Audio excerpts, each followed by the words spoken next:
Olá, Fera Fórmula do Sucesso! Estamos juntos mais uma vez para dar continuidade ao nosso curso de Geografia em preparação para o Exame Nacional do Ensino Médio e para os seus vestibulares. Hoje, dando prosseguimento ao tema Movimentos da Terra, prosseguindo agora com a translação. A translação, que como você sabe muito bem, é o movimento que a Terra executa em torno do Sol. Esse movimento de translação, é importante que se diga, ele é feito de modo que a Terra executa uma órbita que não tem exatamente uma forma circular, mas uma forma um pouco elíptica. E um outro detalhe é que o Sol não está exatamente no centro dessa elipse. Esse movimento de translação, juntamente com um outro fator, que é a inclinação do eixo da Terra, são determinantes justamente para a principal consequência aí. E que consequência é essa? Você deve estar respondendo agora. A sucessão das estações do ano. Então, essa sucessão das estações do ano, ela só acontece porque a Terra, além de executar o movimento de translação, apresenta o seu eixo de rotação. Você lembra? O eixo de rotação, o movimento que nós trabalhamos na aula anterior. Esse movimento de translação, juntamente com a inclinação desse eixo, determinam, portanto, essas diferenças de insolação no nosso planeta, fazendo-se uma comparação entre a incidência dos dois hemisférios, o norte e o sul. Então, ao longo do ano, que é o período de aproximadamente 365 dias, como você deve lembrar, que esse movimento de translação é executado, a Terra recebe um aporte de radiação que varia se nós compararmos os hemisférios norte e sul.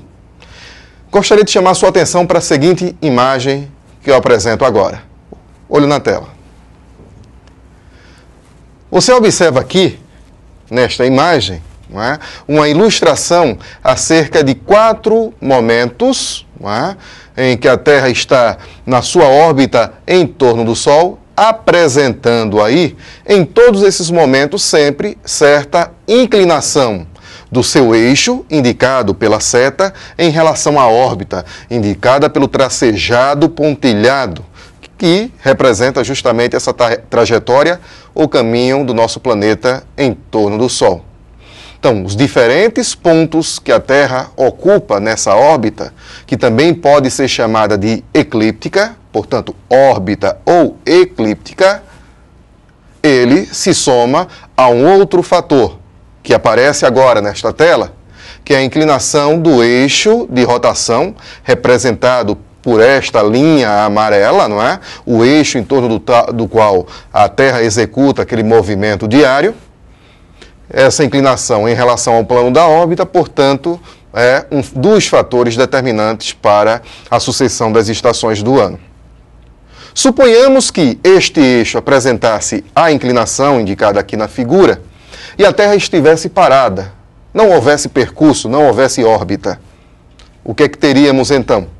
Ao longo de um ano, de um período semelhante ao que a Terra executa o movimento de translação, não seria possível verificar a diferença de insolação no nosso planeta.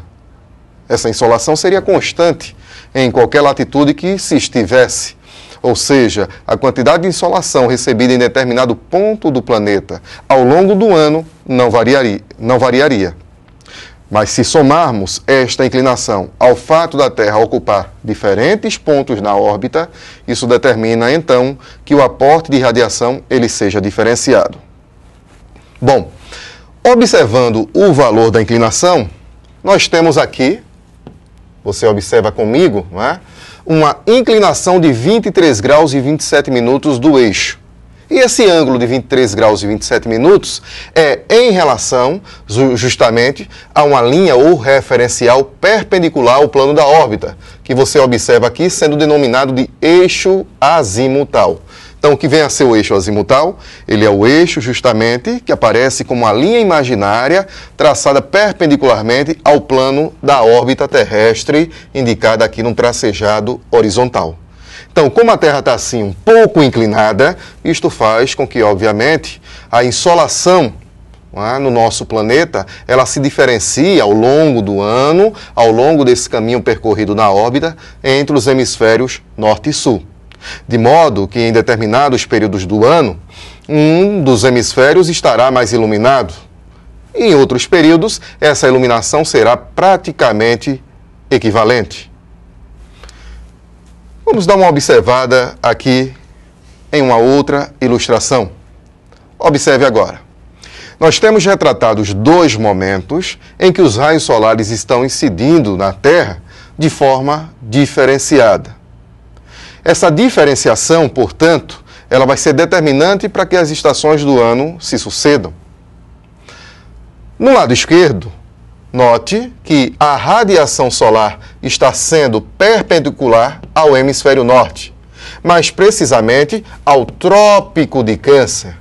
Portanto, neste momento, as áreas situadas ao norte da linha do Equador estão recebendo maior luminosidade do que as áreas situadas ao sul dessa linha imaginária. Neste momento, portanto, nós temos uma representação de uma situação em que o hemisfério norte se encontra no verão, portanto, com maior iluminação. E é também um momento que, por conta disto mesmo, todas as áreas situadas dentro dos limites do Círculo Polar Ártico, o Círculo Polar do Hemisfério Norte, estarão iluminadas. Quer dizer, nós teremos aí um fenômeno que você deve estar recordando, denominado Sol da Meia-Noite. O Sol da Meia-Noite é, portanto, o período de aproximadamente 6 meses em que todas as áreas dentro do Círculo Polar, neste caso, do Círculo Polar Ártico, já que o hemisfério norte está no verão, todas essas áreas estarão com Sol, né, permanentemente por 24 horas, repetindo, por um período de aproximadamente 6 meses.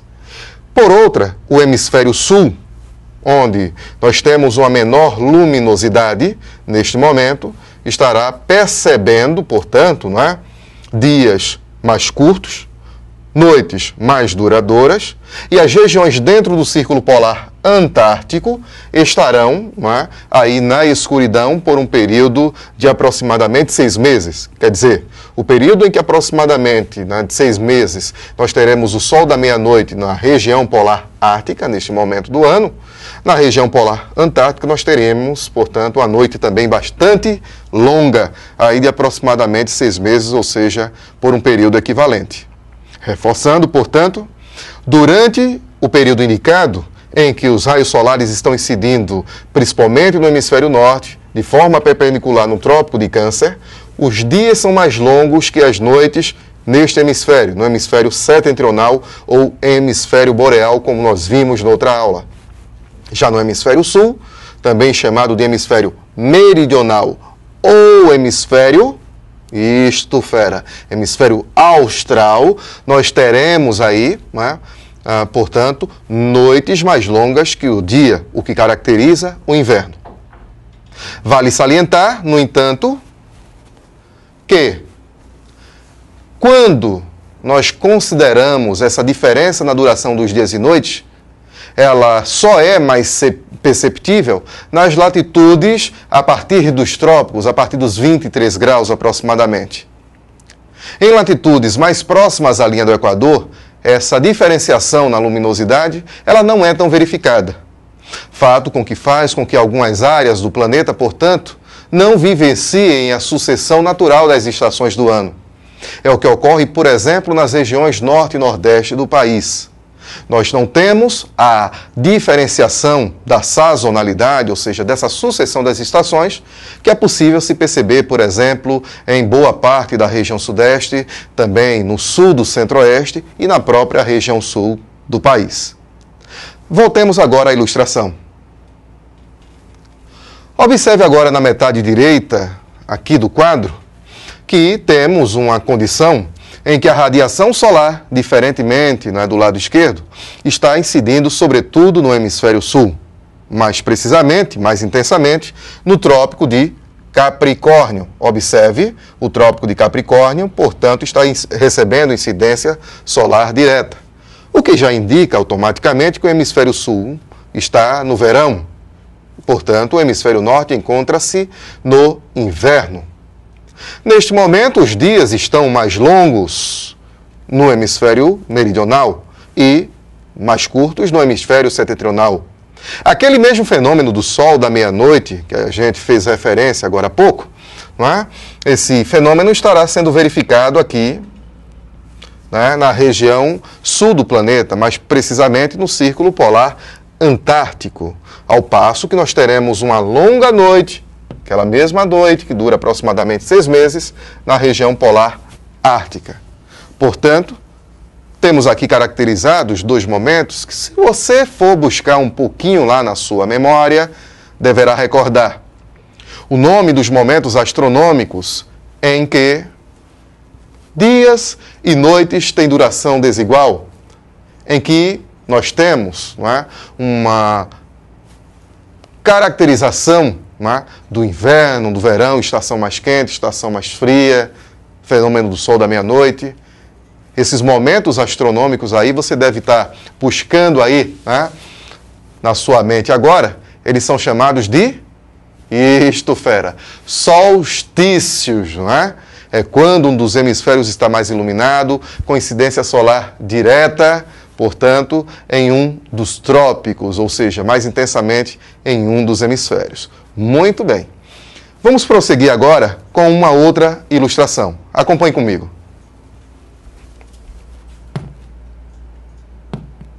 Vejamos. Agora, olha só o que é que aparece aí para você. Nós temos aqui 4 momentos, não é? Agora bem caracterizados, de sucessão, não é? Que implica diretamente na mudança das estações do ano. Reparem que nós temos, em função da translação e da inclinação do eixo da Terra, momentos em que um dos hemisférios, como vimos no slide anterior, estará mais iluminado. Mas temos os momentos ou períodos de equivalência de luminosidade entre os hemisférios norte e sul. Da desigualdade, como vimos há pouco, temos os solstícios. Os solstícios aqui, como indicado, aparecem nos dias 21 ou 22 de dezembro e 21 de junho. No solstício de 21 ou 22 de dezembro, o hemisfério norte está mais iluminado do que o hemisfério sul, não é isso? Não, você reparou que não. Olha aí, é importante que você esteja bem atento a isso. Quem está mais iluminado, na realidade, se considerarmos aqui a perspectiva eixo de rotação da Terra, no momento em que a Terra chega, não é? Nós chegamos no calendário ao dia 21 ou 22 de dezembro, na realidade é o hemisfério sul que está sendo mais iluminado. Nesta condição, portanto, estamos iniciando no nosso hemisfério, o hemisfério sul. Para você que está acompanhando aqui no hemisfério sul, a nossa aula, temos o início do verão, ao passo que esta data marca o início do solstício de inverno para o hemisfério norte. Você pode lembrar, inclusive, fera, essa questão de inverno e verão em dezembro, diferenciando a realidade do hemisfério norte e sul, pela, obviamente, representatividade de uma data importantíssima no mês de dezembro, que é o Natal. E quando se observa, por exemplo, as programações televisivas, principalmente aquelas relacionadas a filmes, e sabendo que a indústria cinematográfica ela está mais representada no hemisfério norte, não é? Esses filmes, no mês de dezembro, geralmente trazem motivos natalinos, e considerando as latitudes em que esses filmes são rodados, como, por exemplo, nos Estados Unidos, lá na Califórnia, nos estúdios de Hollywood, não é? Então nós temos ali latitudes em que normalmente, no mês de dezembro, você deve lembrar, né? Neva. Então, essa neve, muitas vezes, ela aparece ali, né, dentro desse contexto das filmagens. E, portanto, aí a gente lembra de associar ao hemisfério norte, o período natalino, o período do inverno. Já no hemisfério sul, nós temos aí os dias mais quentes, né? Estaremos no verão. Voltando à ilustração. Observe que, na sequência, nós vamos ter aqui, agora no mês de março, não é? Aproximadamente 3 meses depois, um período de equinócio. Lembre-se que equinócio faz referência a equilíbrio, os 2 hemisférios igualmente iluminados, tanto o hemisfério norte quanto o hemisfério sul. Neste momento, a incidência solar, no momento em que há o equinócio, vamos corrigir aqui, momento em que há o equinócio, os raios solares estarão incidindo perpendicularmente ao plano equatorial. Isto faz com que os dois hemisférios igualmente iluminados estejam, portanto, com dias e noites iguais, pelo menos no início do período. E aí, na sequência da sazonalidade, na sequência das estações, você deve lembrar, não é? Quando saímos do mês de dezembro em direção ao mês de março, o que é que acontece? Lembre-se, o hemisfério norte estava no inverno e o hemisfério sul no verão. Agora, no equinócio do mês de março, qual é a estação que começa então para os dois hemisférios? Para o hemisfério norte, olha, está saindo do inverno e você deve lembrar, a sequência, a saída do inverno é justamente a estação das flores. Nós temos a primavera, ela vai se iniciar no hemisfério norte neste momento, não é? Enquanto para o hemisfério sul, nós vamos ter o início do outono. Então, primavera, no hemisfério norte, solstício, ou melhor dizendo, o equinócio do mês de março, 21 de março, enquanto para o hemisfério sul nós teremos o início do outono. Lembrando, voltando aqui, que o hemisfério norte estava, né, no inverno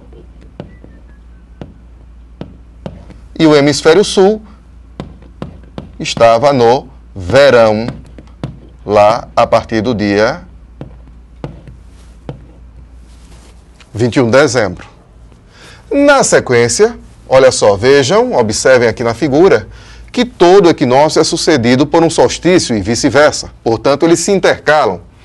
Nós vamos ter aqui, 21 de junho, o momento em que o hemisfério norte está mais iluminado e os raios solares, portanto, estão perpendiculares ao Trópico de Câncer. Significa agora que, neste momento, o hemisfério norte sai, não é, da primavera e entra no verão. E o hemisfério sul, que estava no outono, inicia o seu inverno, não é? E aí nós temos justamente aquele período em que as noites serão mais longas no hemisfério sul e os dias mais longos no hemisfério norte. Na sequência, fechando aqui, o equinócio de setembro, 22 ou 23 de setembro. O fato de você estar vendo aqui a Terra, não é, dessa maneira escura, é para dar, pelo menos para você, uma perspectiva de tridimensionalização ou tridimensionalidade. É como se nós estivéssemos por trás do planeta e a incidência da radiação solar estivesse à frente, portanto, do lado oposto à nossa perspectiva visual. Então, neste momento, em setembro, assim como acontece em março, os dois hemisférios estão igualmente iluminados porque a radiação solar está perpendicular à linha do Equador. Portanto, agora, fera, o hemisfério norte, saindo do verão, entra no outono e o hemisfério sul entra, neste momento, na primavera. Assim sendo, portanto, nós temos aí, não é, a sequência das estações do ano estabelecida, de acordo com esses momentos denominados solstícios e equinócios. Um grande abraço para você, bons estudos e até o nosso próximo encontro.